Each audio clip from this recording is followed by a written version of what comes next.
భారతదేశం పాక్ ఉద్రిక్తతల మధ్య ముందు జాగ్రత్త చర్యగా పాకిస్తాన్ సరిహద్దుల్లోని రాష్ట్రాల్లో మరోసారి మాక్ డ్రిల్కు సిద్ధమవుతున్నారు అధికారులు.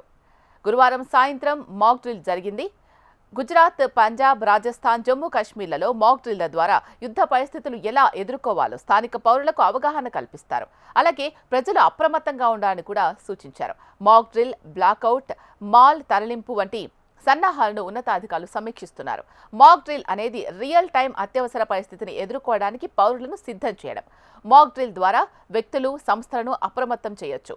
యుద్ధం వంటి పరిస్థితుల్లో ప్రజలు తమను తాము రక్షించుకోవడానికి, వీలైనంత వరకు తమ భద్రతను జాగ్రత్తగా చూసుకోవడానికి, వారి బలహీనతలను మెరుగుపరుచుకోవడానికి అనేక ప్రక్రియలను సన్నద్ధం చేస్తారు. యుద్ధ సమయాల్లో శత్రు బాంబర్లు లేదా నిఘా నుంచి కీలకమైన మౌలిక సదుపాయాలు, పౌర ప్రాంతాలను దాచడానికి బ్లాకౌట్లు అమలు చేయడం జరుగుతోంది. ఆయా నగరాల్లో ఆకాశం చీకటిగా కనిపించేలా అన్ని వీధి దీపాలు, గృహ లైట్లు, వాహనాల హెడ్ లైట్స్, పబ్లిక్ లైట్లు ఆపివేయడం జరుగుతుంది. కిటికీలకు కాంతి బయటకు రాకుండా నల్ల కాగితం, కర్టన్స్ లేదా షీల్డ్స్ ఉపయోగిస్తారు. మాక్ డ్రిల్స్ సమయంలో దీనిని సాధనం చేయడం వల్ల ఎటువంటి ప్రమాద సమయంలో కూడా ఇది ప్రజలను అవేర్నెస్ చేయడానికి మాక్ డ్రిల్ ఉపయోగపడుతుంది.